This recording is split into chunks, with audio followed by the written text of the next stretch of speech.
Many folks are maybe familiar with kind of the four box of urgent versus important. And we live so much in the urgent box, even if it's not important, and not enough in that quote unquote not urgent but important box. And that's really what team health is all about.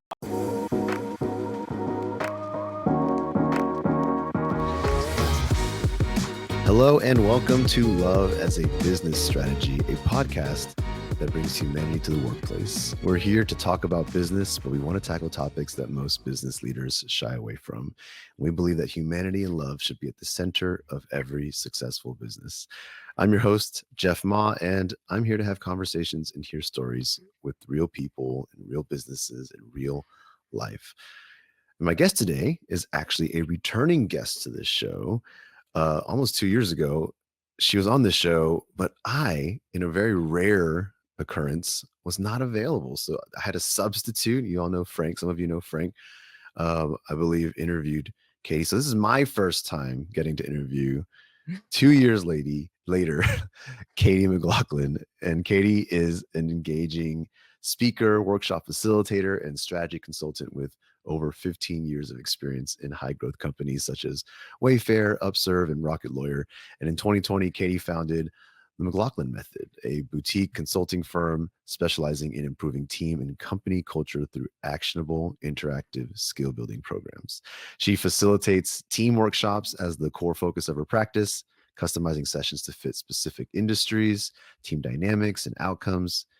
And she leverages her background in theater to create fun, judgment-free environments where teams can improve collaboration and achieve goals through empathy, open communication, and conflict resolution, which I love.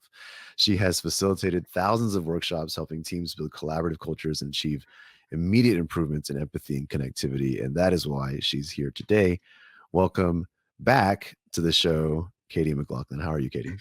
I'm great. Thanks so much, Jeff. And I'm excited that we're finally talking on the air. That's right. That's right. Because we chatted to bring you onto this show. Like we had a little chat offline and we were like, oh, this will be great.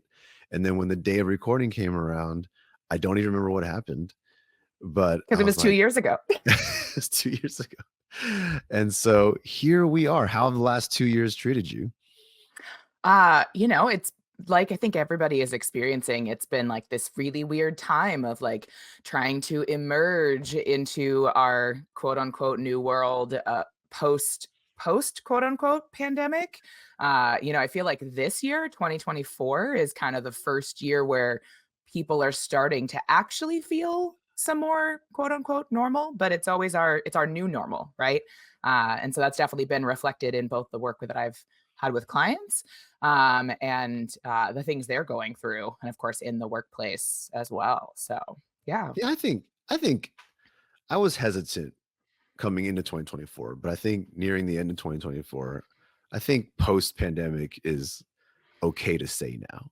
I feel like that's a good point you bring up, because I think it's been almost, I was scared to say it for a while. Like, can we say post? Like almost like you hold your breath. Yep. But the new normal's here, and here we are. Mm-hmm. So Katie, I am curious, what is your passion and how did you find it? Well, my passion is people. And I know that maybe sounds kind of generic initially for, a coach, a business consultant, a facilitator.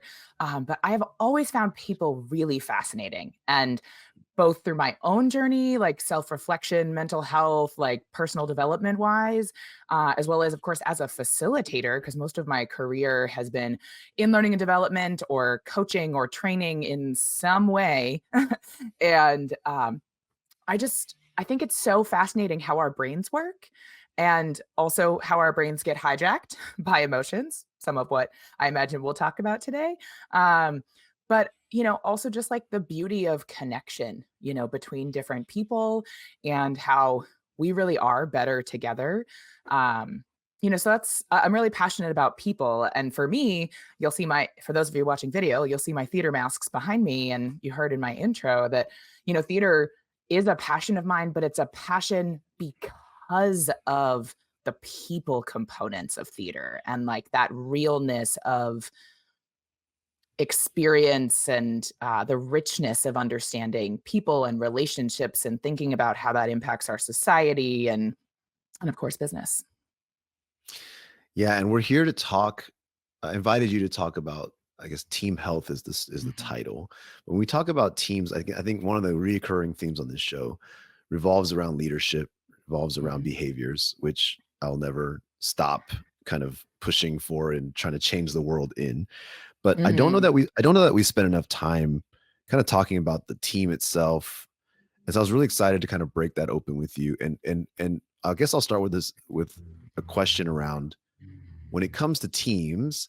I think I've seen many schools of thought, and I think there's some Mm. who prefer to approach their team, or from a leader's perspective, they look at a team and it's X's and O's and science. It is here's how you lead, here's the strategy, the procedure, here's what works, here's the XYZ playbook. Mm. And on the other end of the spectrum, you have, it's humans, it's raw emotion and relationship, and it's all those things, and I guess there's everything in between. So what how do you define a team, or and where do you sit on that kind of spectrum? Mm.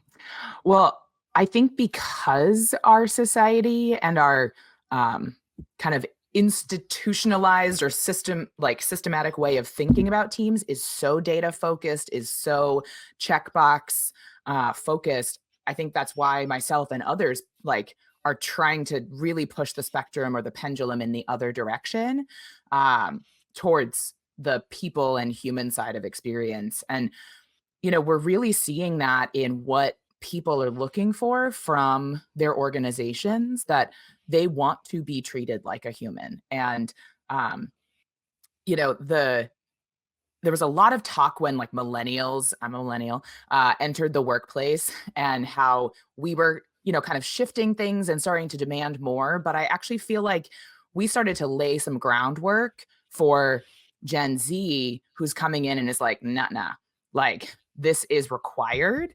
And uh and so that's why we saw the great resignation, which I don't think has really ended.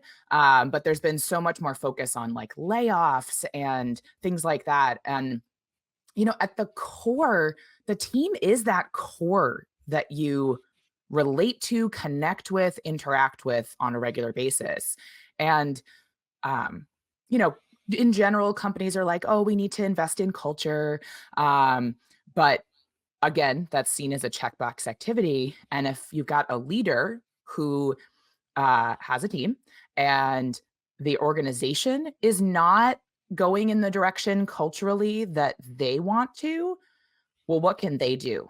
They have a team and they can have impact there.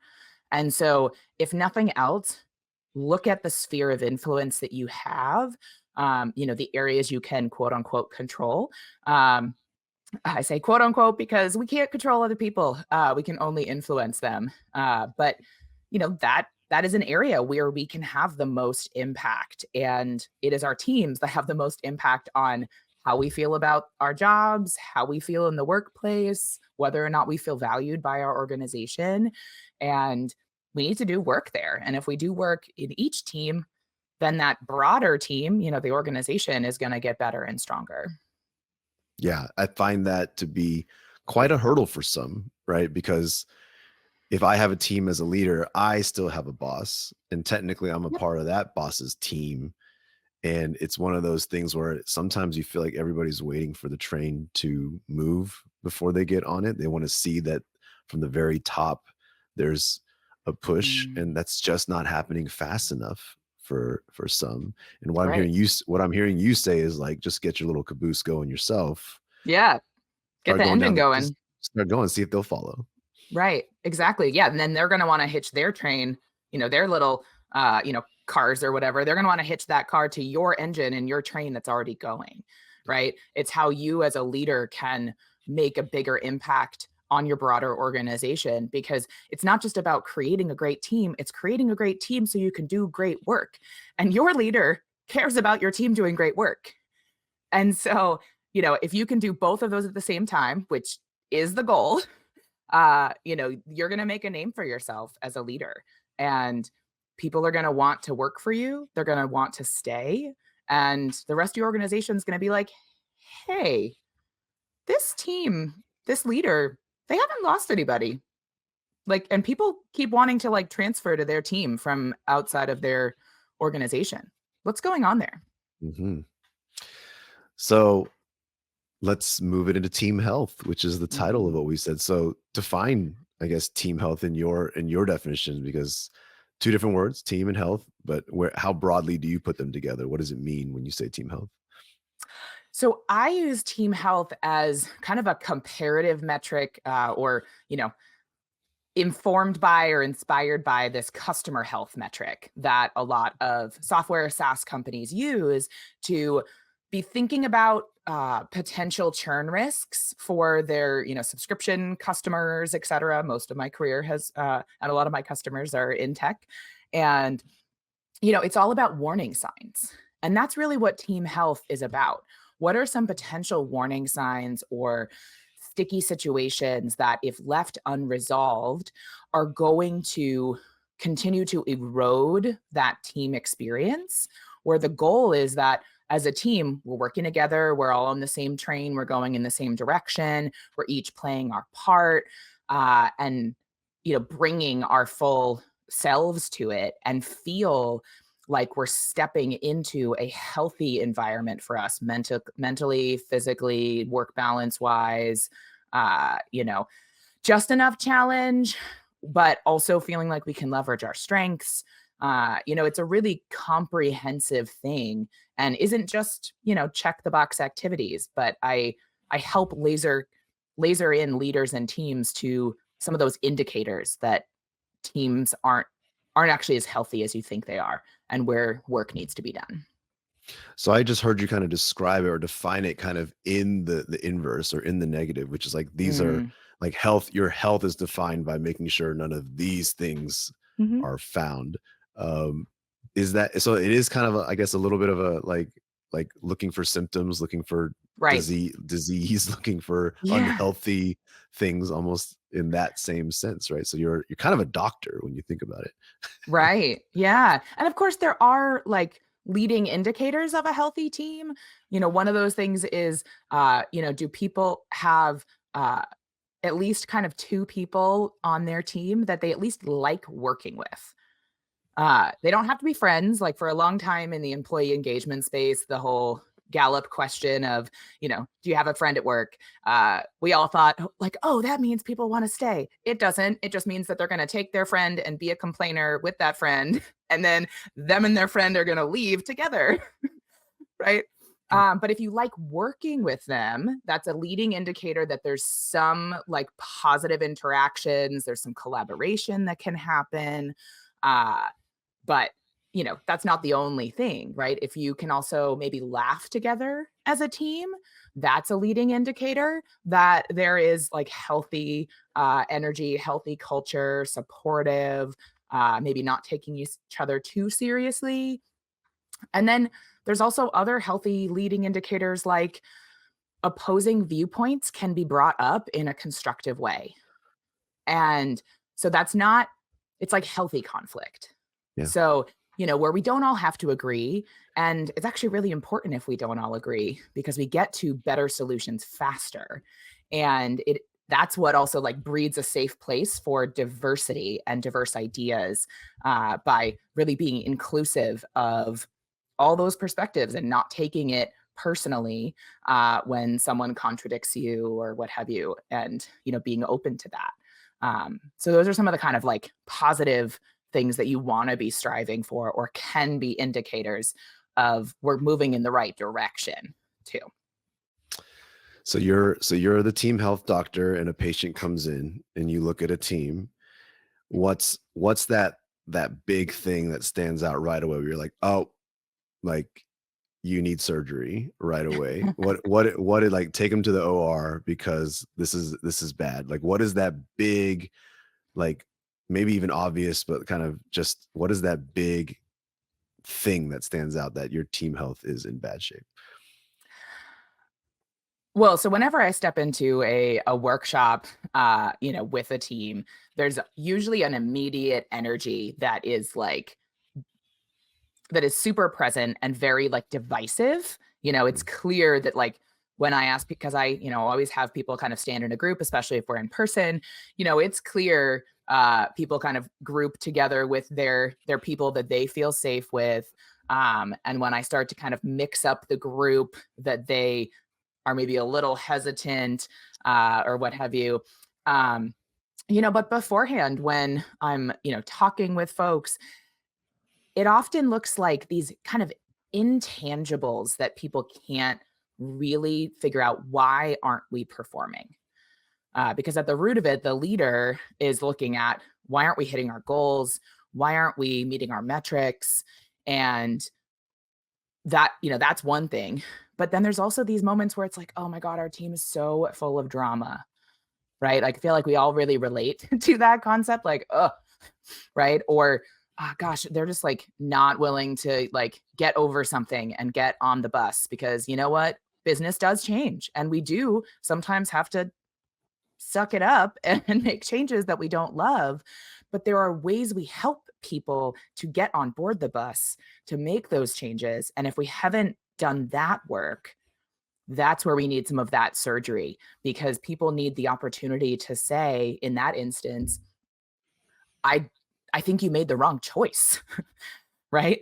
And just because they voiced that, like I think you've made the wrong choice and here's why, doesn't mean that the actual organizational or team has to change or the strategy has to go somewhere different, but it's acknowledging their need for talking it out or being able to express themselves, be seen, and have the leader respond like with a genuine, I hear you, I understand why that's important to you, or help me understand even better why that's important to you. So that way we can all move forward together for these reasons. Um, so those are some just initial thoughts that come to mind for me based on your question. Yeah, and for me, I'm a huge passionate advocate for the presence of curiosity amongst really any humans, but especially in a team when we talk about vulnerability and trying to build empathy and trust and all these things across team members. I think I often see this lack of curiosity, which whether it's, you know, when people don't get along, like they're Mm, busy debating their side of the argument rather than being mm, curious about what the other person is saying. Or if they have an experience, they make assumptions and they don't have the curiosity to wonder if they could be wrong or seeing something different or assuming the wrong mm, intent. All these elements of curiosity, I think, have been lost in the busyness of our day to day. mm. Right, the Yeah. pressures, right, and the stress and that, those fire drills and deadlines, yeah. I mean, it's like many folks are maybe familiar with kind of the 4 box of urgent versus important, and we live so much in the urgent box, even if it's not important, and not enough in that quote unquote not urgent but important box. And that's really what team health is all about, is what's in that maybe not urgent but important box. And when does it become an urgent thing? Right? We are like literally blocked as a team. We're not getting past this argument, this conflict, and we need an intervention because like we've now moved this important problem into the urgent category where we are like full stop and not going to meet these really important customer deadlines or investor deadlines or or what have you. And that's where it's not just about firing people, it's not just about as a leader maybe, or taking on all the work yourself, right? It's about, okay, how do we get at the heart of the problem? This is my favorite stuff to do. How do we get at the heart of the problem, address people's needs about that problem, which are usually an opportunity to voice uh, what's going on, and then move forward together in a collaborative, supportive way by addressing everyone's needs. So let's dive into that a little bit. So Sure. what's the right way to do what you just said there? So like that to me Mm, that's the OR. That's the yeah. operation that needs to be done. What Mhm. what does that look like? Well, the way that I approach it is I don't believe it's helpful for us to say things like, "This is why I hate this decision." Right? Like, or you hurt me when you did this, or like, I really hate working with you. Like, those things are really not helpful to say in terms of moving forward. And so the first thing that I do is I have fun again as a group. I bring in some of those theater, kind of almost like an improv type games, just being silly, especially when I do it online or virtually. Like I have people make funny faces and wave your hands in the air, things that you like never do on Zoom, and or insert video platform, and just start to break that ice.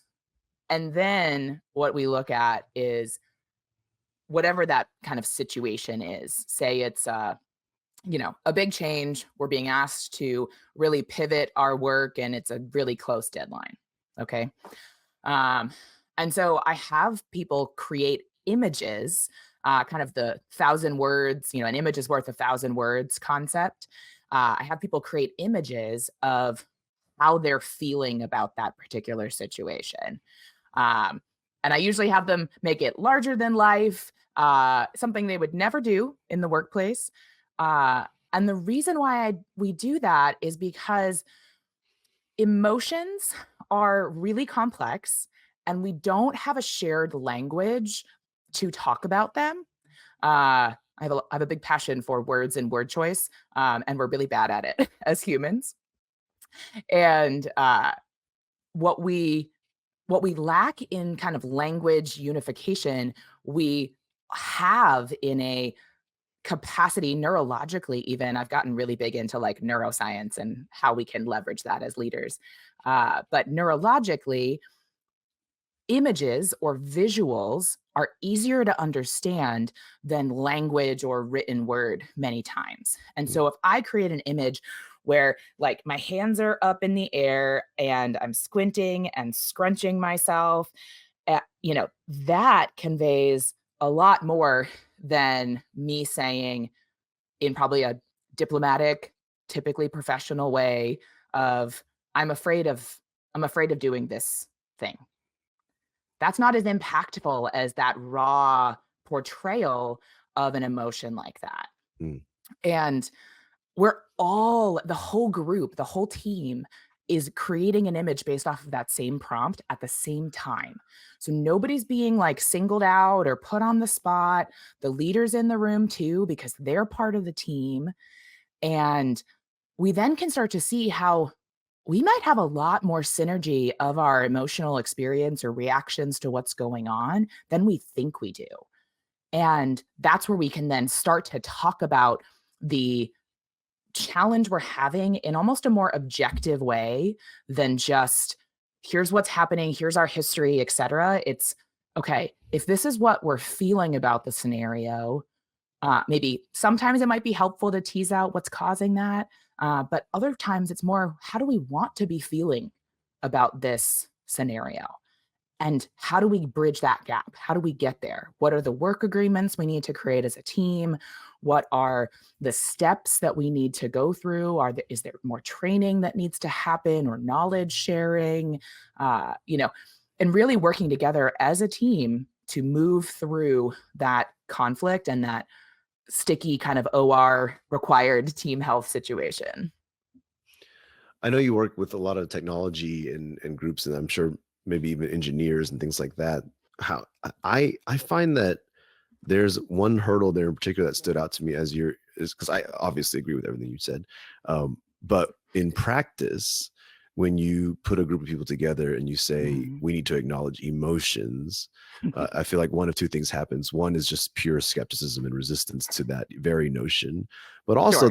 there's the idea that there's this tendency to rationalize and move Mhm. straight to logic and Mm. solutions and to like it's I think a lot of people, especially successful people, because it works well to get work done, um, rationalize Mhm. and immediately go to, well, no, we're asking how you feel. And they're like, yeah, I feel like we should have a weekly meeting that does XYZ. You're like, no, no, no, no. Like, Right. it's hard to separate those two things. Like, Right. so And what's your and that's experience in it? and that's why I don't ask people, like, that's why I don't ask people to come in and say how you feel, right? Because that is a kind of gut reaction. It also doesn't usually feel safe in the workplace. Like team health and like creating a healthy culture in your team. Psychological safety is a big like buzz phrase, but at the core of that is, why doesn't it feel safe? Right? It doesn't feel safe because we just feel awkward and uncomfortable. It's not a thing that we do all the time. And we're maybe worried about our job. We're worried about retribution. We're worried about not being seen as professional. And, with some teams, it's going to take us either a longer workshop or a couple of different interventions where we're kind of leading up to a bit more vulnerability, Sure. right?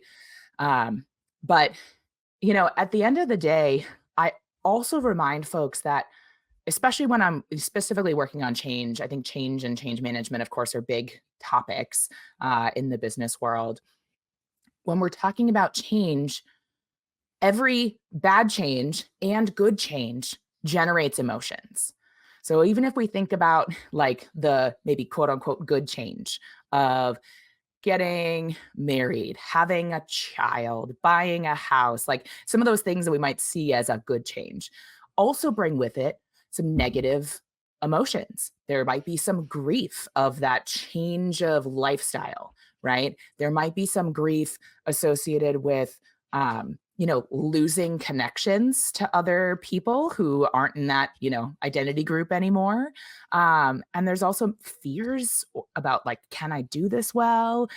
Worries financially, right? Like even the best change has negative emotions. So even the worst changes can have bright spots and positive emotions. And usually relating it back to everyday experiences that we all have can help people remember that that same stuff is present in the workplace too. I love that. And I think kind of I'm drawing analogies of like you had the exercise of like drawing like a picture's worth so much Mhm. more in terms of how we process. And it reminds me of how stories do a lot more than explaining like Right. a singular thought or idea. It's like telling a story and experience and sharing that is such a powerful way for people to Mhm. truly connect without realizing it. Yeah. Um, so, Yeah, and story is connected to that same part of the brain that is highly visual. And mhm. like that part of our brain developed before we developed language. And so we like if when we tap into that part of our brain, that's why story makes so much difference. That's why that energy and emotional piece, it's super ingrained in us as, physical human beings. And so we can't just shut it out from the business world. And I think honestly, I think the pandemic really highlighted that for us, right? We're all we were all sitting at home in our stuff, like our physical space, all of our like very real human stuff of, tiny humans or, pet children and sirens going around and poor technology. And right, like there's so many things outside of our control and a really kind of scary thing going on in our world. And that was all part of work, it wasn't separate anymore. And so, I don't know, that's my hope for the business world, that more and more companies are getting real about the fact that we can't leave emotions at the door. Mm. Well put. Katie, I think this conversation around team health is so important. And I think framing it the way you frame it, in my mind, helps a lot of people because the same topic can be sliced and diced from different angles and approached as a very technical way and very this and that. And I feel like your perspective here isn't yet another one that probably resonates with a lot of people. So I appreciate you bringing and sharing it today. Yeah, cool. Thank you. Yeah, great to chat and love all the work that, you're doing over there as well. What's going on with you, Katie? Do you have anything you want to share with the audience in terms of how they can reach out to you or find you or get your help? So if you're intrigued by this team health concept and want to know how your team is doing, it takes 3 minutes to take this quiz to get an initial kind of baseline on your team health. And we'll drop the link in the show notes. You can also see it on my website, McLaughlinmethod.com. And so that is a really quick opportunity to see both how are we measuring up on some of those negative team health things and how are we achieving on some of those positive ones. And you'll be able to hop on a free consult with me afterwards to get like down and dirty into some of your scenarios so you can move forward. Of course, bring me in to do a series of workshops, trainings with your team. And coming soon is what I'm calling the Scene at Work Live series, where we'll be doing some of these mini workshops with different business leaders like you in order to, help illuminate how to start thinking about your team and team health differently. That'll be on YouTube and on LinkedIn. Awesome. Sounds amazing. I'll put in the show notes, but out loud, what's the website they can go to? McLaughlinmethod.com. And the team health quiz is teamhealthscorequiz.com.